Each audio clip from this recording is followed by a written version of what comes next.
Shalom Aleichem Rabotai. Mishnah continues in chapter 19 of Shabbat, Perek Rabbi Eliezer de Milah, talking about bris Milah on Shabbos, and we are in Mishnah Gimel. Marchitzin et koton. We bathe the infant, getting the bris, bein lifnei Milah, vein acher Milah, both before and after the circumcision itself. This was considered medically necessary, and we can understand it could help to remove bacteria and possible sources of infection. Umizolfin alov biyad, volo bekli. But we sprinkle by hand. So we dip the hand in the water and sprinkle it on the child. We don't take a kli and pour the water over the child. So we're doing a shinui. We're bathing him in a different manner. Rabbi Eliezer ben Azariah, Omer, so he has a different opinion, and the Bartner explains that he argues on the Tanakama. He says we can bathe the infant in the normal fashion. He also adds, he says if the third day after the Brit is on Shabbat, we also bathe the child, even though it's 3 days later. And he brings a pasuk to support the fact that it's considered extra dangerous on the third day. There's an extra vulnerability on the third day after a Brit. Shenamar vayhi v'yom shlishi b'yotam kovim, as it says back in Bereshit, which we just finished, by the Anshe Shechem, that 3 days after they got the bris, that's when Shimon and Levi came and rescued their sister.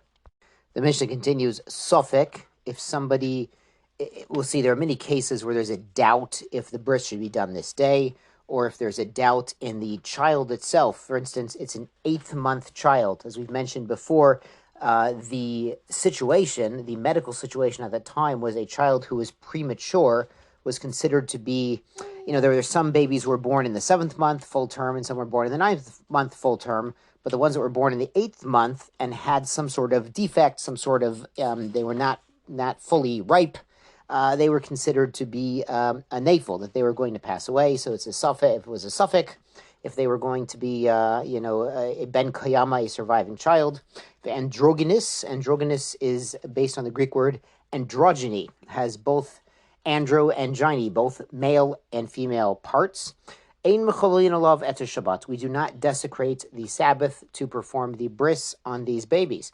Rabbi Yehuda matir b'androgynous. Rabbi Yehuda allows an androgynous to be over on Shabbos to give them the bris. The Bartner explains, based on the Gemara, that Rabbi Yehuda has a pasuk, Himol lechem kol zachar. Do a Milah for you, kol zachar, every zachar. L'rabot androgynous. That means anything with a zachrus, anything with a male part. The Tanakama, the other opinion, who says we do not desecrate the Sabbath androgynous, or lato, ktiv, his orla, mishahu kula oral, someone who has, his whole situation is oral yatzazeh shechetzu nekeva.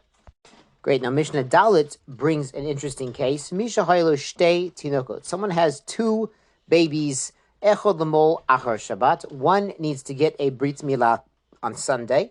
Ve'echad lemol b'Shabbat, and one needs the Brit Milah on Saturday. V'shochach, and he forgot which one's which. He made a mistake. Umolet shel achar Shabbat b'Shabbat, and he did the Brit Milah on the wrong baby. Chayev. So he is chayev to bring a korban chatat. He has desecrated the Sabbath by mistake. Now the Mishnah brings another case with a different outcome. Echad l'moma erev Shabbat. One baby needed a brit on Friday. Echad l'mo b'Shabbat, and the other baby needed a brit on Saturday. V'shachach. He made a mistake. Umolet shel erev Shabbat b'Shabbat.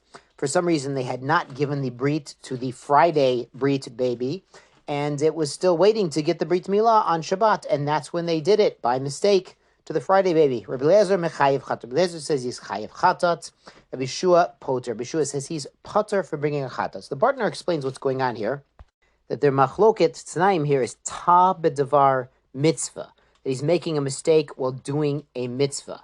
Now in the Reisha of the Mishnah, in the case of the Sunday baby that got the bris on Shabbat before the proper time, then they both agree that taber devar mitzvah, velo asa mitzvah, is chayiv. He didn't do any mitzvah. Giving a Brit Milah to a baby on Saturday when the baby's not ripe to get the Brit Milah until Sunday, there's no mitzvah there.